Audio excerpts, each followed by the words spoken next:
আজকে আমার নিবেদন মাকে লেখা চিঠি। কবি বর্ণালী সেন কণ্ঠে আমি। জানো মা, এখন আমি অনেক সকালে উঠি। আগে যখন তুমি বলতে বিয়ের পর দেখবো বেলা 10টা অবধি কত পড়ে পড়ে ঘুমোতে দেয় তোমার শ্বশুরবাড়িতে, তখন ঠিক বুঝতাম না।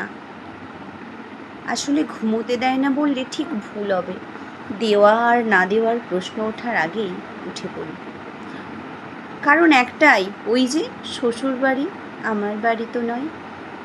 তাই চক্ষু লজ্জায় উঠে পড়ি। হ্যাঁ, ভালো আছি আমি শ্বশুর বাড়িতে।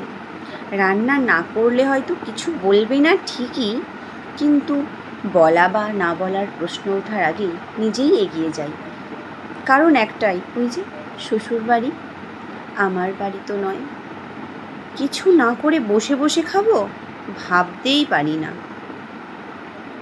কিন্তু 2 মাস আগে অবধি তুমিই রান্না করে খাওয়াতে। কই, তখন তো কিছু মনে হয়নি।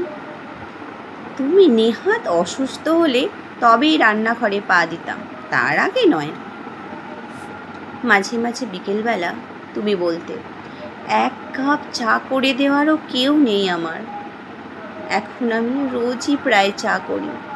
খুব ইচ্ছে করে, জানো মা, তোমাকে গিয়ে যদি 1 কাপ চা দিয়ে আসতে পারতাম। কত কাজ নিজে পারলেও তোমাকেই জ্বালিয়ে খেয়েছি। যেমন, চার্চ থেকে ফোনটা এনে দাও না মা। ও মা, বুক সেলফ থেকে বইটা এনে দাও না মা। এরকম বকাঝকা দিয়েছো ঠিকই, কিন্তু আবার কাজটা করেও দিয়েছো। মুখ ফুটে পারবো না কথাটা কোনো দিনও বলতে পারোনি। কিন্তু আমি তো তোমাকে কতবার বলেছি পারবো না, যখনই তুমি কিছু করতে বলতে আমাকে। আজ আমি নিজেরটা তো করি, তার সাথে মাঝে মাঝে বড় বলে, মোবাইলটা এনে দাও না চার্জ থেকে। ভাবি, ও নিজের বাড়িতে আছে বলেই হয়তো এখনো আবদার করাটা ছাড়েনি।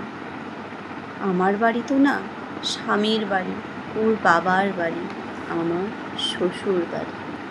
মাঝে মাঝে ইচ্ছে করে এই কথাগুলো কাউকে বলি, বোঝাই, কিন্তু আবার ভাবি, লোকে কি বলবে আমাকে? পাগল বলবে। এগুলো তো খুব সাধারণ ব্যাপার, সবাই করে, আমিও করব, এটাই তো স্বাভাবিক। না করলেই বরং অস্বাভাবিক। আচ্ছা মা, বিয়ের আগে এত স্বাভাবিক অস্বাভাবিক ভাবতে হতো না কেন মা? তুমি কি বিয়ের আগে ভাবতে না?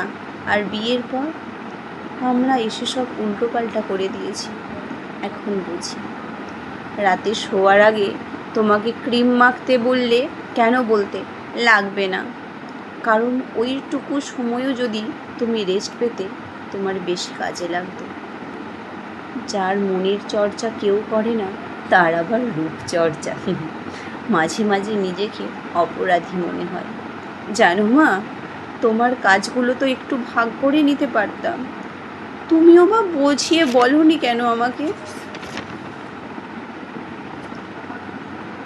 তুমিও বুঝি তোমার মায়ের সাথে এমনটাই করেছিলে, তাই কি বলতে পারোনি? আমিও হয়তো ভবিষ্যতে আমার সন্তানদেরও বোঝাতে পারবো না, তবে তারাও একদিন বুঝবে, যেমনটা আজ আমি বুঝি। তবে আমি ভালো আছি মা, তুমি চিন্তা করো না। গুছিয়ে নিয়েছি নিজেকে। বিয়ের পর মেয়েদের কি কি করতে হয় আর কি কি করতে হয় না, তবে কি কি করতে নেই সেই হিস্ট্রি তো অনেক বড়। নিজের ইচ্ছে মতো পোশাক পরতে নেই, সে যতই ভালো লাগার জিনিস হোক না কেন। খুব জোরে জোরে হাসতে নেই, জোরে জোরে কথা বলতে নেই, কোনো কিছু ভুল হলেও তাকে ভুল বলতে নেই। যখন খুশি শুতে নেই, সারাক্ষণ মোবাইল নিয়ে বসে থাকতে নেই, আরও কত কী ছোট ছোট এইসব বিষয়ে মানা। মোদ্দা কথা, নিজেকে নিয়ে বেশি ভাবতেই নেই, অন্যদের নিয়ে ভাবতে হয়, তবেই ভালো বউ, ভালো বউমা। কিন্তু যতই ভালো বউ না হও না কেন, এই বাড়িটা তো শ্বশুর বাড়িই থাকবে, আমার বাড়ি তো কোনো দিনও হবে না। আর ওটা তো এখন আমার বাপের বাড়ি। কথায় কথায় লোকে তো তাই বলে, তবে আমার বাড়ি কোনটা মা? আমার বাড়ি কোনটা মা? তোমার বাড়ি কোনটা? তুমি ভালো থেকো মা, আর পরের জন্মে তুমিই আমার মা হয়ে এসো। পরের জন্মে প্রথম থেকে তোমার কষ্টগুলো একটু একটু করে ভাগ করে নেব মা। নমস্কার।